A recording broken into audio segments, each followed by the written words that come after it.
ಮುಷ್ಕರ ಹೀಗೇನೆ ಮುಂದುವರೆದರೆ ಆಂಧ್ರದ ಕೈಗಾರಿಕೆಗಳ ಮೇಲೆ ಭಾರಿ ಹೊಡೆತ ಬೀಳುವ ಆತಂಕ ಶುರುವಾಗಿದೆ. ಈ ನಡುವೆ ಪ್ರತಿಭಟನೆ ಎಫೆಕ್ಟ್ ನಮ್ಮ ರಾಜ್ಯದ ಮೇಲೂ ಆಗಿದೆ. ಆಂಧ್ರಕ್ಕೆ ತೆರಳುವ ಬಸ್ಗಳು ಬಂದ್ ಆಗಿ 2 ತಿಂಗಳಾಗ್ತಾ ಬಂದರೂ ಮತ್ತೆ ಆರಂಭವಾಗುವ ಲಕ್ಷಣಗಳು ಗೋಚರಿಸ್ತಾ ಇಲ್ಲ. ಆಂಧ್ರಕ್ಕೆ ಹೊಂದಿಕೊಂಡಿರುವ ಜಿಲ್ಲೆಗಳಲ್ಲಿ ವ್ಯಾಪಾರ ವಹಿವಾಟು ಸಂಪೂರ್ಣವಾಗಿ ಸ್ಥಗಿತಗೊಂಡಿದೆ.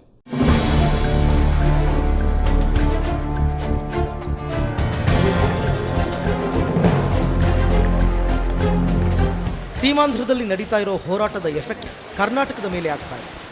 ಉಪವಾಸ ಸತ್ಯಾಗ್ರಹ ಬಂದ್ಗಳಿಂದಾಗಿ ಸಾಮಾನ್ಯ ಜನರ ಸಂಕಷ್ಟ ದಿನೇ ದಿನೇ ಜಾಸ್ತಿ ಆಗ್ತಾ ಇದೆ. ಜನರ ಗೋಳು ಹೇಳತೀರದು.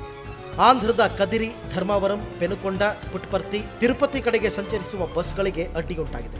ಅದೇ ರೀತಿ ಹೈದರಾಬಾದ್ ಕರ್ನಾಟಕ ಭಾಗದ ಬಳ್ಳಾರಿಯಿಂದ ತಿರುಪತಿ, ಮಂತ್ರಾಲಯ, ಶ್ರೀಶೈಲ, ಪುಟ್ಟಪರ್ತಿ, ಕಡಪ, ಅನಂತಪುರ, ಕರ್ನೂಲುಗಳಿಗೆ ತೆರಳುವ ಬಸ್ ಸಂಚಾರದಲ್ಲೂ ವ್ಯತ್ಯಯ ಉಂಟಾಗಿದೆ.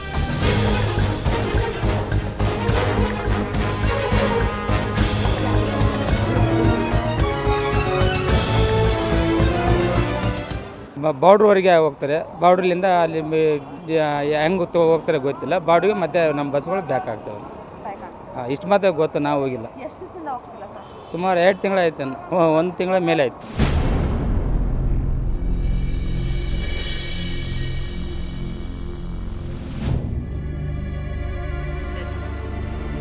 ಸೀಮಾಂಧ್ರ ಗಲಾಟೆಯಿಂದಾಗಿ ಕೆಎಸ್ಆರ್ಟಿಸಿಯ ಚಿಕ್ಕಬಳ್ಳಾಪುರ ವಿಭಾಗಕ್ಕೆ ಪ್ರತಿ ತಿಂಗಳು ಸುಮಾರು 70 ರಿಂದ 80 ಲಕ್ಷ ರೂಪಾಯಿ, ಬಳ್ಳಾರಿ ಸಾರಿಗೆ ವಿಭಾಗಕ್ಕೆ ಕಳೆದ 2 ತಿಂಗಳಿನಿಂದ ಅಂದಾಜು 8 ಕೋಟಿ ರೂಪಾಯಿ ನಷ್ಟ ಉಂಟಾಗಿದೆ. ಆಂಧ್ರ ಮಾರುಕಟ್ಟೆಯನ್ನು ಅವಲಂಬಿಸಿರುವ ಚಿಕ್ಕಬಳ್ಳಾಪುರ ಜಿಲ್ಲೆಯ ಚಿಕ್ಕಬಳ್ಳಾಪುರ, ಗೌರಿಬಿದನೂರು, ಶಿಡ್ಲಘಟ್ಟ, ಬಾಗೇಪಲ್ಲಿ, ಚಿಂತಾಮಣಿ ತಾಲೂಕುಗಳಲ್ಲಿನ ರೈತರು ತಾವು ಬೆಳೆದ ತರಕಾರಿಗಳು, ಹೂವುಗಳನ್ನು ಮಾರಲಾಗದೆ ಪರಿತಪಿಸುವಂತಾಗಿದೆ. ಗಡಿಭಾಗದಲ್ಲಿ ವ್ಯಾಪಾರ ವಹಿವಾಟಿಗೂ ತೊಂದರೆಯುಂಟಾಗಿದ್ದು ವ್ಯಾಪಾರಸ್ಥರು ನಷ್ಟ ಅನುಭವಿಸುತ್ತಿದ್ದಾರೆ.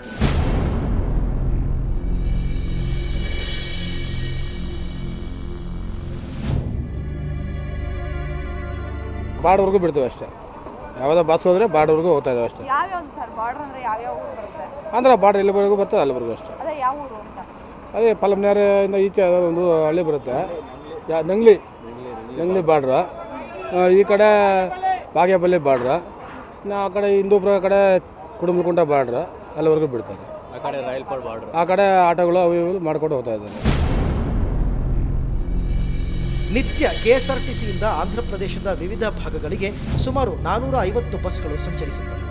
ಇವುಗಳ ಕಾರ್ಯಾಚರಣೆ ಕಳೆದ 50ಕ್ಕೂ ಹೆಚ್ಚು ದಿನಗಳಿಂದ ಸಂಪೂರ್ಣ ಸ್ಥಗಿತಗೊಂಡಿದ್ದು ಅಪಾರ ಪ್ರಮಾಣದಲ್ಲಿ ನಷ್ಟ ಉಂಟಾಗ್ತಾ ಇದೆ. ಈವರೆಗೆ ಅಂದಾಜು 55 ಕೋಟಿ ರೂಪಾಯಿ ನಷ್ಟವಾಗಿದೆ. ಇನ್ನು ಸೀಮಾಂಧ್ರದಲ್ಲಿ ನಡೀತಾ ಇರುವ ಪ್ರತಿಭಟನೆಯಿಂದಾಗಿ ರಾಜ್ಯದ ಕೆಲ ಜಿಲ್ಲೆಗಳಲ್ಲಿಯೂ ತೊಂದರೆ ಉಂಟಾಗಿದೆ.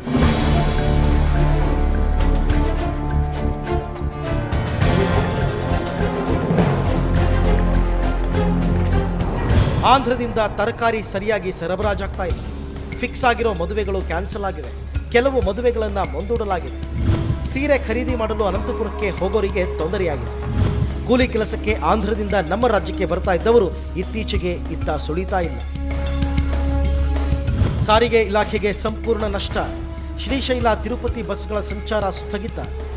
ಅಂದಾಜು ಪ್ರತಿದಿನ 30 ಲಕ್ಷ ರೂಪಾಯಿ ನಷ್ಟ. ವ್ಯಾಪಾರ ವಹಿವಾಟಿನ ಮೇಲೆ ಪರಿಣಾಮ. ಹೈದರಾಬಾದ್ಗೆ ಸಂಚರಿಸುವ ಬಸ್ಗಳ ಸಂಚಾರ ಸ್ಥಗಿತ. ಈಶಾನ್ಯ ಸಾರಿಗೆ ಸಂಸ್ಥೆಗೆ ಇದರಿಂದ ನಷ್ಟ. ವ್ಯಾಪಾರದ ಮೇಲೆ ಗಂಭೀರ ಪರಿಣಾಮ ಉಂಟು ಮಾಡಿದೆ. ಬಸ್ಗಳ ಸಂಚಾರಕ್ಕೆ ಅಡ್ಡಿಯಾಗಿದೆ. ಪ್ರತಿಯೊಂದಕ್ಕೂ ಹೈದರಾಬಾದ್ ಮೇಲೆ ಅವಲಂಬಿತವಾಗಿರುವ ಜನ, ಎಲೆಕ್ಟ್ರಾನಿಕ್ ವಸ್ತುಗಳನ್ನು ತರೋರಿಗೆ ತೊಂದರೆ. ಒಟ್ಟಾರೆ ಸೀಮಾಂಧ್ರದಲ್ಲಿ 2 ತಿಂಗಳಿನಿಂದ ನಡೆಯುತ್ತಿರುವ ಪ್ರತಿಭಟನೆಯ ಎಫೆಕ್ಟ್ ನಮ್ಮ ರಾಜ್ಯದ ಜನತೆಯ ಮೇಲೆ ಆಗ್ತಾ ಇದೆ. ಆಂಧ್ರ ಪ್ರದೇಶಕ್ಕೆ ಸ್ವಂತ ವಾಹನದಲ್ಲೂ ಸಹ ಜನರು ತೆರಳೋದಕ್ಕೆ ಭಯ ಪಡ್ತಾ ಇದ್ದಾರೆ. ಯಾವಾಗ ಸೀಮಾಂಧ್ರ ಹೋರಾಟಕ್ಕೆ ಅಂತ್ಯವಾಗುತ್ತೋ, ಬಸ್ ಸಂಚಾರ ಯಾವಾಗ ಪ್ರಾರಂಭವಾಗುತ್ತೋ ಅನ್ನೋದನ್ನ ಸಾಮಾನ್ಯ ಜನರು ಎದುರು ನೋಡ್ತಾ ಇದ್ದಾರೆ. ಇದು ಈ ಹೊತ್ತಿನ ವಿಶೇಷ. ನೇರ, ದಿಟ್ಟ, ನಿರಂತರ ಸುದ್ದಿಗಾಗಿ ನೋಡ್ತಾ ಇರಿ ಸುವರ್ಣ ನ್ಯೂಸ್.